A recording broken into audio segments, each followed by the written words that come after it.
Oye, Yaorana Emerito Taufare, Ate Apa Mait Eyetunei, Madame, Monsieur, Yaorana, je suis ravie de vous retrouver dans votre journal de ce midi.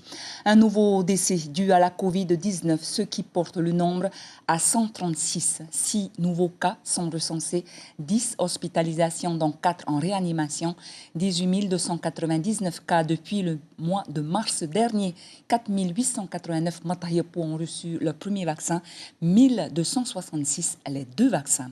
Il faut poursuivre nos efforts, respecter les gestes barrières, puisque dans le même temps, l'arrivée du variant semble progresser en Polynésie.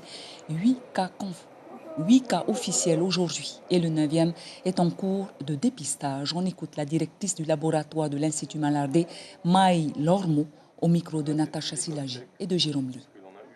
On a là maintenant ce qu'il faut en termes de kits spécifiques pour la détection des variants. Ça marche très bien, c'est très rapide, en 1h20 on a la réponse.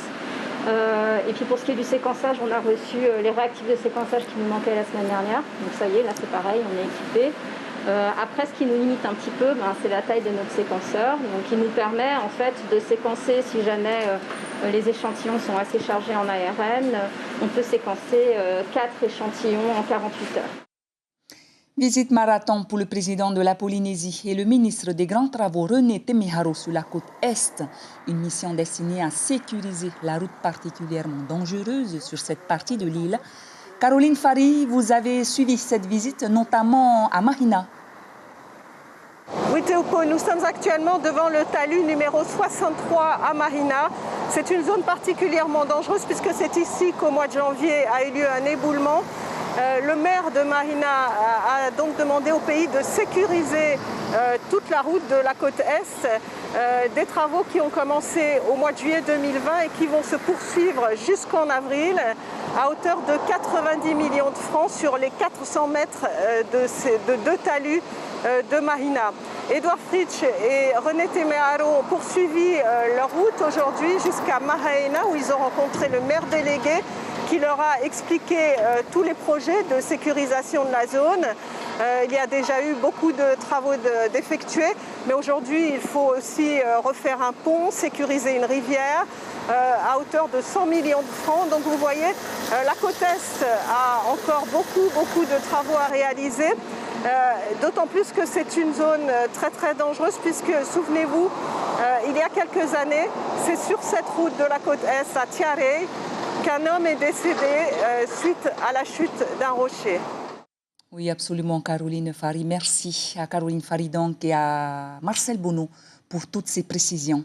De la prison ferme requise dans l'affaire de l'adoption frauduleuse. Hier, les 2 couples impliqués dans ce dossier ont été jugés en comparution immédiate devant le tribunal correctionnel. Ils devaient répondre notamment de soustraction d'enfants ou encore de faux. Ils ont expliqué qu'ils ont toujours agi dans l'intérêt du bébé. Le délibéré de cette affaire sera rendu le 25 février prochain. Maître Smaïn Benoît, l'avocat du couple de parents adoptants, au micro de Gilles Taoutou. Les réquisitions s'adressent à des personnes qui font du commerce des enfants. C'est absolument pas le cas.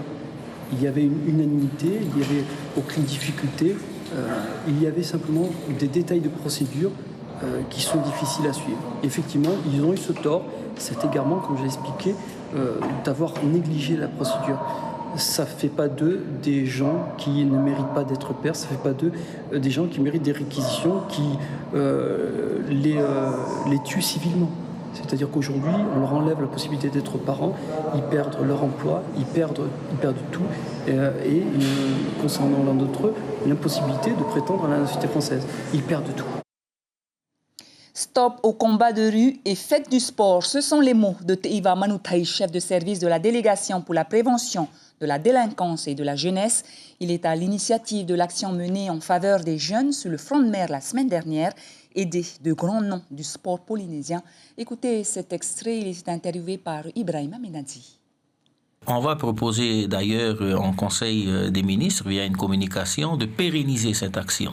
D'abord, on voulait vérifier si en effet le dispositif allait plaire à la jeunesse, parce qu'il ne s'agissait pas de venir et de rajouter de la violence à la violence. Les causes sont diverses et variées, mais ce qui est intéressant, c'est qu'à travers ce dispositif-là, on peut essayer d'approcher véritablement, j'ai envie de dire, la fragilité d'une jeunesse qui n'est pas que dans le passage à l'acte, parce que derrière tout passage à l'acte, il y a un cri d'alarme. Elles sont jeunes, 17, 18 ans, talentueuses et maîtrisent les ciseaux. Les élèves en coiffure se révèlent lors des concours en France, puisque nombre d'entre elles sont revenues avec une médaille d'or en poche. Et de retour au Fénois, que sont-elles devenues? On écoute Tizou Chan, élève dans la section filière coiffure, au micro de Raïhireu et de Ubelia. C'est couper les cheveux, la coupe homme surtout, parce que j'aime bien couper, j'aime bien parler avec les clients et voilà, c'est ça qui me plaît dans la coiffure, c'est couper et être avec les clients. Au début, je ne savais pas tout ce que je voulais faire, j'étais perdue, quoi, comme tout adolescent qui ne sait pas quoi faire. Du coup, je me suis lancée dans la coiffure et je me suis trouvé une passion et j'ai beaucoup aimé la coiffure. Voilà. Et un grand faïtuto à tous ces jeunes. C'est la fin de votre journal. Merci de l'avoir suivi. Si vous êtes à table, un très bon appétit à tous. Votre journal de ce soir à 19h. Tout de suite, votre VA.